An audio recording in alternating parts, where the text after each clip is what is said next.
ఉమ్మడి అనంతపూర్ జిల్లాలో 14 సీట్లుంటే 14 గెలిపించారు. 2 పార్లమెంట్లుండే 2 పార్లమెంట్లు గెలిపించారు. 8 ఉమ్మడి జిల్లాలో 100% సీట్లు గెలిపించారు. రాష్ట్రంలో ఎన్ని సీట్లు నిలబడితే 93% కూటమిని గెలిపించారు. అంటే 93% గెలిపించారు.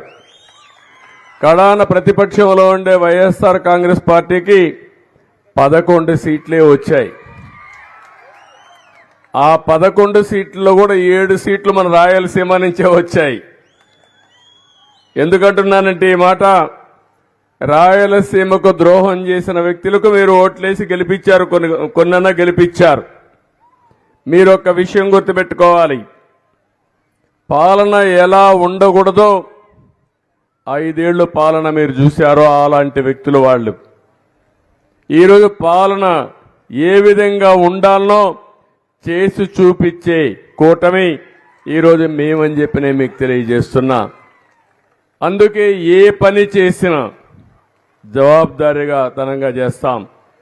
ఇప్పటికే మీరు చూస్తే వర్షం కూడా పడతా ఉంది, శుభ సూచకం. ఈరోజు పర్ల వరుణదేవుడు కరుణించాలి, కానీ కొంచెం మబ్బులైతే ఉన్నాయి. గడిచిన 5 సంవత్సరాలు చరిత్రలో చూడనటువంటి నష్టాన్ని మనం చూశాం. అన్ని వ్యవస్థలు నిర్వీర్యమైపోయినాయి. అన్ని వ్యవస్థలు నిర్వీర్యం చేశారు. అవినీతి, విధ్వంసం, అదే మరిగా అసమర్థ పాలన వల్ల బంగారు లాంటి రాష్ట్రాన్ని పూర్తిగా నిర్వీర్యం చేసే పరిస్థితికి వచ్చారు. విధ్వంసం అయితే పరాకాష్ఠకెళ్లే పరిస్థితికి వచ్చింది. ఎక్కడ చూసినా దోపిడీ ఇష్టానుసారంగా చేశారు. ప్రజల ఆస్తులకు రక్షణగా ఉండవలసిన వ్యక్తులు ప్రజల ఆస్తుల్ని ఎక్కడికక్కడ దోచుకుని మనలందరినీ కూడా ఇబ్బంది పెట్టే పరిస్థితికి వచ్చారు. ఎవరైతే ప్రభుత్వంలో ఉండే వ్యక్తులు ప్రభుత్వ ఆదాయాన్ని పెంచాలి, సంపద సృష్టించాలి, సృష్టించిన సంపద ద్వారా వచ్చే ఆదాయాన్ని మళ్ళా పేదవాళ్ళకి ఇవ్వాల్సిన అవసరం ఉంది. అది కూడా ఇవ్వకుండా నిర్వీర్యం చేసి ఈరోజు ఆదాయం అయితే నిల్లు, అప్పులైతే ఫుల్ చేసే పరిస్థితికి వచ్చారు. విలాసవంతమైన జీవితానికి అలవాటయ్యారు. ఒక విషయం మీరు చూడండి, రాయలసీమలో రైతులకు డ్రిప్ ఇరిగేషన్ ఇవ్వలేరు. ఒక్క సాక్షి పేపర్కు 403 కోట్ల రూపాయలు అడ్వర్టైజ్మెంట్కి ఇచ్చుకున్నారు. ఎవడబ్బ సొమ్మని అడుగుతున్నా మీ ద్వారా ఈ ఆనాటి ప్రభుత్వాన్ని. అంటే మీకు భయం కానీ లేకపోతే రేపు రాబోయే రోజులు ఏమైనా జరుగుతుందని కానీ భయం లేకుండా పోయారు. మనకు రోడ్లు వేయలేరు, ఇక్కడ రిజర్వాయర్లు కట్టలేరు. కానీ మీరు చూస్తే సర్వే పేరు పెట్టి ఆ సర్వేకి రాళ్లు వేయడానికి 700 కోట్ల రూపాయలు ఖర్చు పెట్టారు. 700 కోట్ల రూపాయలు రాళ్లు తయారు చేసి ఫోటో వేసుకున్నారు.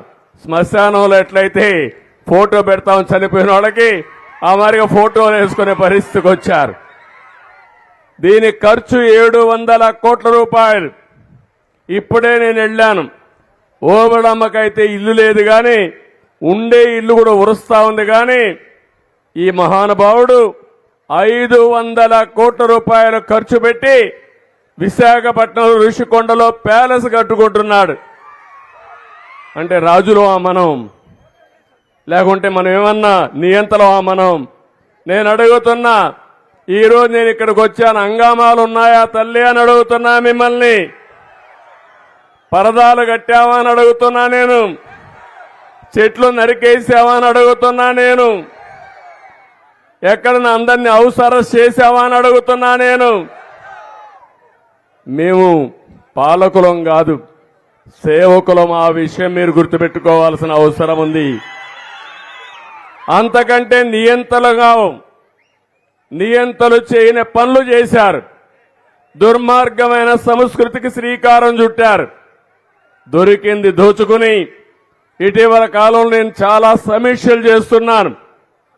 మీకు ఇప్పటికే 7 వైట్ పేపర్ల ద్వారా వాస్తవాలను తెలియజేయాలని నేను 7 వైట్ పేపర్లు రిలీజ్ చేశాను. మళ్ళీ ఇప్పుడు మీ యొక్క మెరుగైన సేవలు అందించడానికి, ఆదాయాన్ని పెంచడానికి మీకు కార్యక్రమాలతో ముందుకు పోయే పరిస్థితికి వచ్చాం. నేను ఒకే విషయం అడుగుతున్నాను. ఒకప్పుడు అనంతపూర్ జిల్లా, కరువు జిల్లా, నేను కూడా ఒకప్పుడు ముఖ్యమంత్రిగా ఉండి ఈ జిల్లాలో నీళ్లు లేకపోతే కరువు వస్తే పశువులకు క్యాంపులు పెట్టే సందర్భం ఉంది. కనీసం పశువులను మేపుకోలేమంటే, ఇంటి దగ్గర గడ్డి లేదంటే ఏం చేయాలో తెలియకుండా ఎక్కడన్నా చెరువులుంటే, రిజర్వాయర్లుంటే అక్కడ తీసుకుపోయి అక్కడే మీ పశువులకు క్యాంపులు పెట్టి తర్వాత కరువు పోయిన తర్వాత మీకు పంపించిన రోజులు గుర్తుపెట్టుకోవాలి మీరు.